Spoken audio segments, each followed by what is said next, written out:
क्या ममता बनर्जी भारत को बांग्लादेश बनाना चाहती हैं? और भारत जलाने की बात कर आखिर ये नेता क्यों उकसाने में लगे हैं? इस तरीके का बयान कल आदरणीय मुख्यमंत्री जी की तरफ से आया है, ये बंगाल को शर्मसार कर देने वाली बयान है, क्योंकि कॉन्स्टिट्यूशन का वोट लेकर एक सीएम के पद पर बैठे रहने वाली महिला द्वारा अगर कहा जाता है कि हम नॉर्थ ईस्ट को अशांत कर देंगे, उत्तर प्रदेश को अशांत कर देंगे, तो बहुत चिंताजनक बात है। मोदी के रहते कोई देश को जला नहीं सकता, इन पर तो देशद्रोह का मुकदमा चलना चाहिए। जो खुल के कहे कि मैं पूरा देश जला, किसको अधिकार दिया है कानून कि देश को और राज्य को जला देने का? बांग्लाয় যদি আগুন লাগান, আসামও থেমে থাকবে না, নর্থ ইস্টও থেমে থাকবে না, উত্তর প্রদেশও থেমে থাকবে না, বিহারও থেমে থাকবে না, ঝাড়খণ্ডও থেমে থাকবে না, উড়িষ্যাও থেমে থাকবে না, আর দিল্লিও থেমে থাকবে না। আপনার চেয়ারটা আমরা টলমলো করে দেব। ममता की देश जलाने की धमकी पर सियासी जंग छिड़ी है। हिमंता से लेकर कई नेताओं ने राज्यों में आग लगाने के दावे पर ममता को जमकर घेरा है और तीखा पलटवार किया है। देश सबका है और न्यायपालिका के बदौलत देश चलता है, तो ऐसी स्थिति में यह बयान दिया जाना कि बिहार को जला देगा, कौन पैदा लिया है जो बिहार को जला देगा? अरे बिहार के लोग अमन चैन में रहते हैं, गांव में सुख शांति में रहते हैं, सामाजिक सांप्रदायिक सौहार्द ही हमारी पूंजी है, और ऐसी स्थिति में इस ढंग का राजनीतिक उपद्रव का बयान दिया जाना यह तो संवेदनहीनता की पराकाष्ठा है। क्या ममता दीदी चाइना से गाइड हो रही हैं? क्या ममता दीदी पाकिस्तान से गाइड हो रही हैं? क्या ममता दीदी बांग्लादेश से गाइड हो रही हैं? और वो मुख्यमंत्री हैं, राहुल गांधी हों, अखिलेश यादव हों, ममता बनर्जी हों, ये इस देश को तालिबान बनाना चाहते हैं, इसमें सिविल वार करना चाहते हैं। और मैं भारत के प्रधानमंत्री, भारत के गृह मंत्री, भारत की राष्ट्रपति से निवेदन करना चाहता हूँ कि इसे गंभीरता से लें। पूरे बंगाल में बीजेपी जो है गुंडागर्दी कर रही है, सामान बाज़ारों में से निकाल छीना झपटी सब कर रही है। एक माहौल जो है, एनवायरनमेंट जो है शांति का, उसको ये बीजेपी के लोग भंग करना चाहते हैं, और ये लगातार जो है लोगों को उकसाने का काम कर रहे हैं। माहौल खराब कौन कर रहा है? जो देश जलाने की बात कर रहा है, या फिर वो जो शांति चाहते हैं, इंसाफ चाहते हैं? बंगाल पर बहुत जल्द कोई बड़ा फैसला भी हो सकता है। बीजेपी ने एक्शन की मांग की है, राज्यपाल को खत लिखा, तो राज्यपाल दिल्ली निकल आए। क्या अब बवाल में फंसे बंगाल में राष्ट्रपति शासन लगेगा, या फिर कोई बड़ा फैसला होगा? Bureau report, Republic Bharat. सियासत की सरगर्मियों में इस वक्त बड़ी तेज हलचल है और कहा यह जा रहा है कि चिराग पासवान के हाव भाव बदल रहे हैं। दरअसल चिराग पासवान केंद्र के तमाम फैसलों में अपनी असहमति जता चुके हैं, और सबसे अहम यह है कि कई लोग तो अब यह भी कहने लगे हैं कि विधानसभा चुनाव जब बिहार का होगा, अगर गठबंधन नहीं होता है चिराग पासवान का बीजेपी के साथ, तो बिहार विधानसभा चुनाव चिराग पासवान की पार्टी अकेले लड़ने वाली है। रिपोर्ट आपको दिखाते हैं। कहते हैं सियासत में कोई किसी का नहीं होता, होता है तो बस मौके का, और जिसको जहां मौका मिलता है वो चौका लगा देता है। लेकिन नंबर गेम में बहुमत की बाउंड्री पर खड़ी मोदी सरकार क्या अपना पिच बदलने जा रही है? सियासी गलियारों में इन दिनों मोदी के हनुमान को लेकर खूब चर्चा है।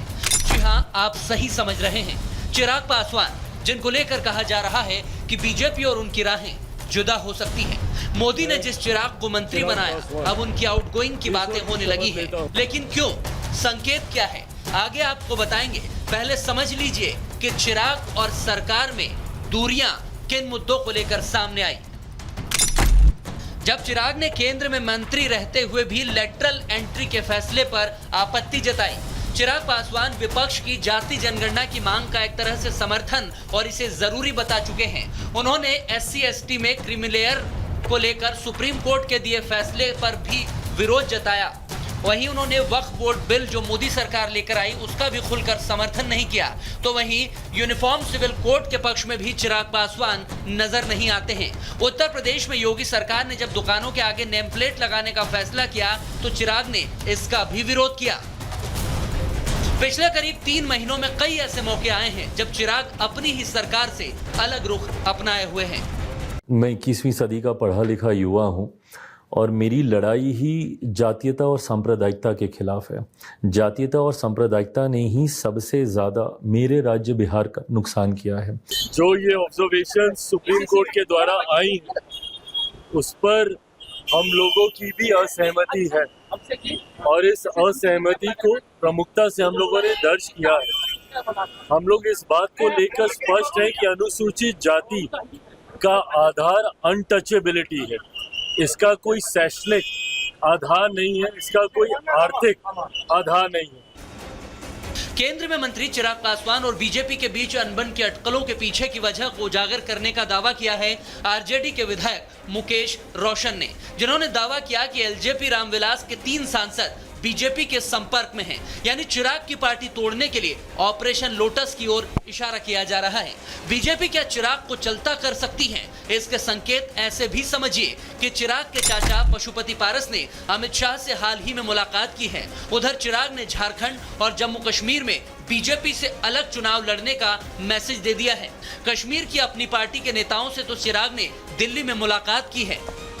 कुछ ऐसा भी दल है बिहार में जिसका 5 गो सांसद जीता लेकिन उसके सब पदाधिकारी भाग गए, और एक ऐसा भी हमारा दल है जो हमको एक भी सीट नहीं मिला, फिर भी आज मेरे साथ में पूरे बिहार के चाहे स्टेट पदाधिकारी हो, जिला अध्यक्ष हो, सभी उसके अध्यक्ष हो, इंटैक्ट मेरे साथ में है और पूरे देश के लोग मेरे साथ में हैं। जिस नेता ने राजनीतिक रूप से इतनी बड़ी पहचान दी, जिस नेता ने इतना बड़ा मौका दिया, मैं अपने नेता चिराग पासवान जी के लिए हमेशा धन्यवाद उनका और आभार व्यक्त करता हूं।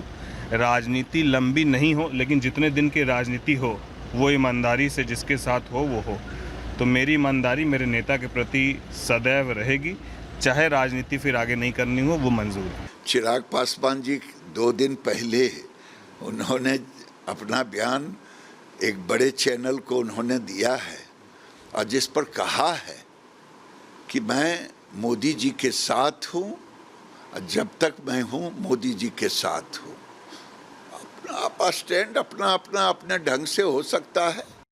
होगा क्या अभी भविष्य के गर्भ में है, लेकिन चिराग पासवान के तेवर इन दिनों बदले बदले नजर आ रहे हैं। पिछले कुछ दिनों से चिराग जिस तरह से सरकार के बड़े फैसलों का विरोध कर रहे हैं उससे वो केंद्रीय मंत्री कम और विपक्ष के नेता ज्यादा लगते हैं। लेकिन एनडीए से अलग होने की खबरों को हवा देने वाले विपक्ष को चिराग ने क्या जवाब दिया है वो भी सुन लीजिए। सांच की हांडी बार बार नहीं चढ़ती। मेरे पार्टी के सांसद खुद इस बात का स्पष्टीकरण दे चुके हैं। तो जो लोग सोचते हैं कि भैया इस तरीके की सोच या इस तरीके के र्यूमर्स को हवा देकर चिराग पासवान को डरा लिया जाएगा, ये कांच की हांडी बार बार नहीं चढ़ेगी। ये जो सोच है, जो मंशा है चिराग पासवान या लोक जनशक्ति पार्टी रामविलास के बढ़ते प्रभाव को इस तरीके के र्यूमर से डरा कर रोक लेने की विपक्ष की ये सोच कभी धरातल पर नहीं उतरेगी।